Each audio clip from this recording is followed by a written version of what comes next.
रस्सी जल गई पर ऐठन नहीं गई। गलवान के मैदान में हेकड़ी निकल गई।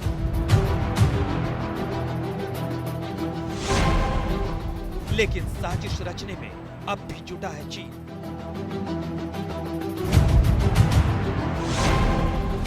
भारत के खिलाफ चीन ने चली है नई चाल।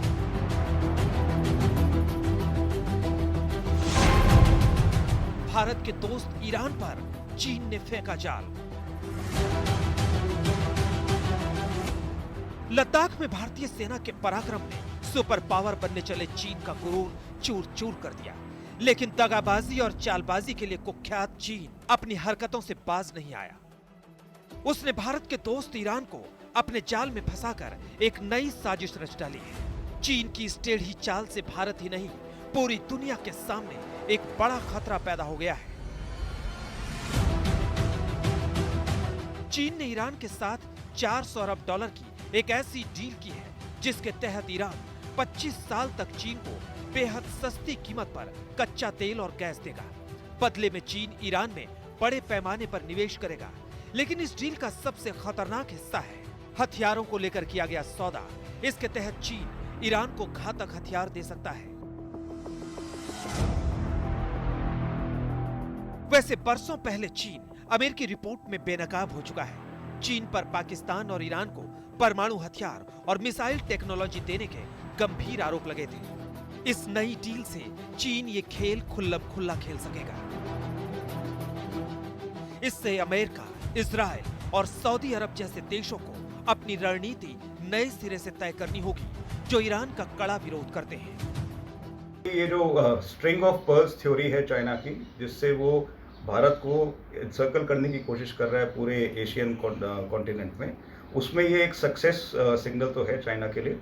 लेकिन दूसरी तरफ अगर हम देखें तो यूएस और इजराइल, अमेरिका और इजराइल जो हमेशा से ही चाहते थे कि भारत और ईरान के बीच में इतने क्लोज टाइज ना हो। चीन ने ईरान के साथ ये समझौता गुपचुप तरीके से उस वक्त किया है जब दुनिया कोरोना संक्रमण से जूझ रही है। परमाणु कार्यक्रम और हिजबुल्लाह हमास जैसे आतंकी संगठनों को समर्थन देने की वजह से अमेरिका ने ईरान पर पाबंदी लगा रखी है। इस वजह से ज्यादातर देश उससे तेल नहीं खरीद रहे।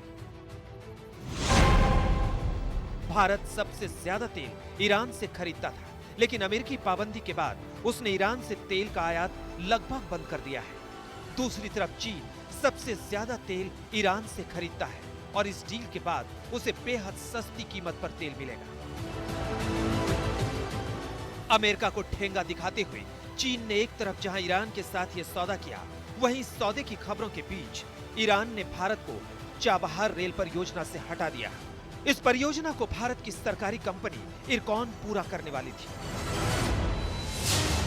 ईरान कह रहा है कि अब इस प्रोजेक्ट को वो खुद पूरा करेगा, लेकिन इसके पीछे चीन की साजिश से इनकार नहीं किया जा सकता है। दरअसल चीन जिस देश में भी आर्थिक घुसपैठ करता है, उस पर पूरी तरह अपना कब्जा जमा लेता है। ईरान से हुए समझौते के तहत भी चीन का इरादा कुछ ऐसा ही है। इस डील के तहत चीन ईरान के तेल और गैस उद्योग में 280 अरब डॉलर का निवेश करेगा। प्रोडक्शन, ट्रांसपोर्ट और इंफ्रास्ट्रक्चर में चीन 120 बिलियन डॉलर लगाएगा। चीन 5G तकनीक के लिए इंफ्रास्ट्रक्चर विकसित करने में ईरान की मदद करेगा। बैंकिंग, दूरसंचार, बंदरगाह, रेलवे और दर्जनों ईरानी परियोजनाओं में चीन की भागीदारी होगी। हालांकि ईरान भी चीन के साथ हुए इस समझौते का विरोध शुरू हो गया है। ईरान के लोग सोशल मीडिया पर तरह तरह की आशंका जाहिर कर रहे हैं।